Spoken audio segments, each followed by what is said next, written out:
तमाम सूरत हाल पर बात करेंगे। हमारे साथ मौजूद हैं सीनियर एंकर पर्सन और तजियाकार समी इब्राहिम साहब। समी साहब, बहुत शुक्रिया आपके वक्त का। समी साहब, लगता है ऐसा है कि हुकूमत ने मिनी बजट पेश कर दिया आज, क्या कहेंगे आप?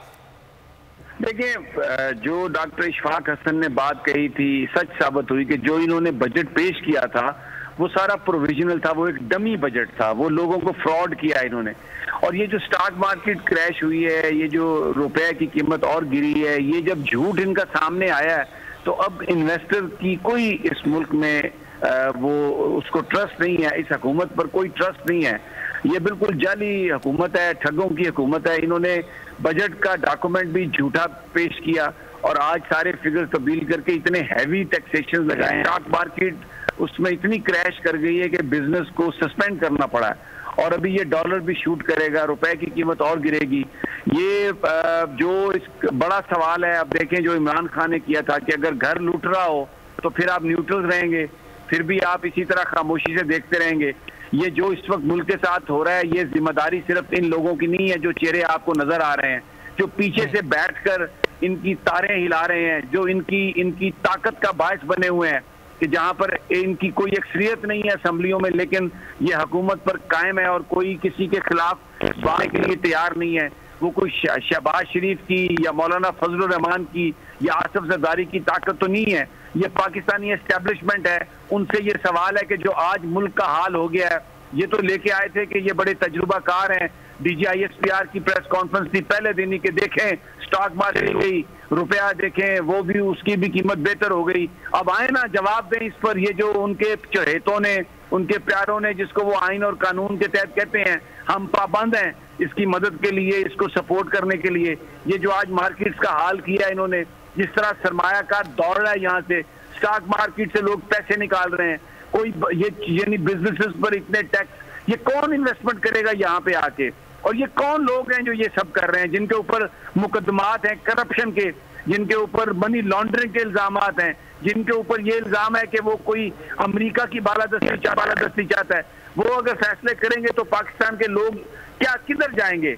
ये एक इतना करप्ट टोला जिन लोगों ने मुसल्लत किया है, असल तो रिस्पॉन्सिबल वो हैं, वो पीछे छुपने की कोशिश कर रहे हैं, लेकिन रिस्पॉन्सिबल वो हैं। कौम देख रही है, ये कोई शहबाज शरीफ का बजट नहीं है, ये जहां से पास होके आया, जिसने किया, जो कोई चाहता है वो जवाब दे इसका आके। आज कौम पूछ रही है और ये जो सूरत हाल है सारी की सारी, ये तो इंतहाई गंभीर सूरत हाल है।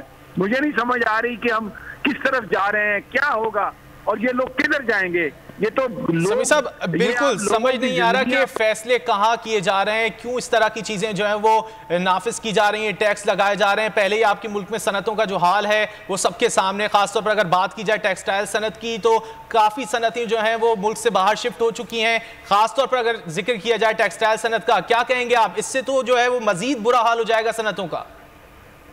जी जी बिल्कुल, आपने जब बड़ी बड़ी सनतों पर आप देखें टैक्स लगाते हैं इस तरह, तो वो तो फिर नहीं आते यहाँ पे।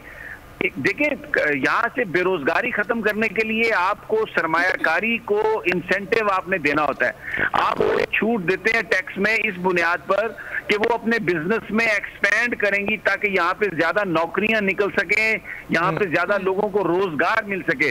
लेकिन अगर आप ये बिल्कुल इस तरह हैवी टैक्स करके जो बड़ा बिजनेस है उसको भी दबाएं और नया बिजनेस ना आने दें, छोटे कारोबार को भी दबाएं, फिर तो आप इस मुल्क में बिल्कुल जो एक कॉन्फिडेंस चाहिए उसको शटर कर रहे हैं।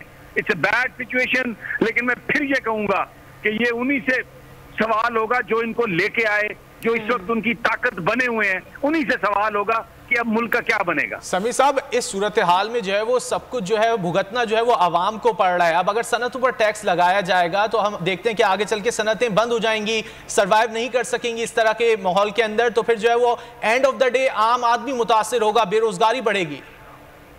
लेकिन जो बड़े बिजनेसेस हैं, जो बहुत बड़े बिजनेसेस हैं, वो तो देते ही नहीं है पैसे, वो बेनामी बिजनेसेस हैं, मनी लॉन्ड्रिंग करके पैसे बाहर ले जाते हैं। जो लेजिटिमेट बिजनेसेस हैं ये उनसे पैसे वसूल करते हैं और फिर हर 5 साल के बाद ये एक टैक्स एमनेस्टी देते हैं।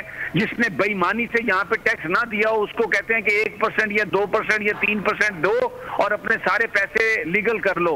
तो ये एक विशेष सर्कल इन्होंने चलाया हुआ है। जो आदमी पैसे दे रहा है उसको और मारो, नहीं दे रहा वो इन्हीं का अपना बंदा है, और वो 4 साल के बाद एक नई एमनेस्टी स्कीम ले आओ और उसमें उसको आप क्लीन चिट दे दो, उसको आप वाइट उसकी मनी कर दो।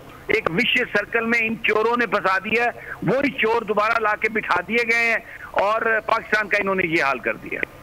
अच्छा समी साहब, मिफ्ता इस्माइल जो अभी बात कर रहे थे वो कह रहे थे कि उन्हें क्रेडिट देना चाहिए कि वो अपनी जो उनकी फैक्ट्रीज हैं उन पर भी टैक्स लागू कर दिए और ज़्यादा टैक्स की बात की उन्होंने, साथ साथ शहबाज शरीफ के बेटों की जो है उन पर भी, तो वो इस चीज़ का क्रेडिट लेना चाह रहे थे। आपको लगता है कि क्रेडिट देना बनता है?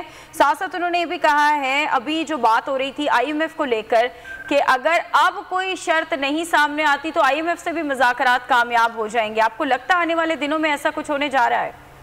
देखिए, मुझे नहीं पता IMF से क्या करें, लेकिन जहां तक क्रेडिट की बात है, ये जो सारी लूटी हुई दौलत है जो नवाज शरीफ और शहबाज शरीफ और उनके बेटे बाहर ले गए हैं वो वापस ले आए, उसका 50% भी ले आए तो कौम पूरा क्रेडिट देने के लिए तैयार है और ये सारे मसाइल भी खत्म हो जाएं। अरबों डॉलर है इनके, वहां से ले आए, पाकिस्तान में ही कम से कम इन्वेस्ट ही कर दे यहाँ पे आके। इनका बेटा जो बाहर कारोबार कर रहा है वो यहाँ पर इन्वेस्ट कर दे। तो इसलिए मेरा ख्याल है कि ये अल्फाज से, इस तरह की बातों से लोगों को बेवकूफ नहीं बना सकते। आपने देखा स्टॉक मार्केट ने क्या रिएक्ट, मनी मार्केट है उसने क्या रिएक्ट किया, लोग परेशान हैं। तो ये एक बस एक अल्फाज का ये चक्कर है। ट्विटर पर ये जीतना चाहते हैं लोगों के दिल झूठ बोलकर, लेकिन अब लोगों का पेट नहीं भरेगा अगर लोगों को रोजगार नहीं मिलेगा तो वो कैसे यहाँ पर उनका इस रियासत पर, इस हुकूमत पर उनका एतमाद बहाल होगा। समी साहब सब्सक्राइब करें और बेल दबाएं ताकि कोई खबर रह न जाए।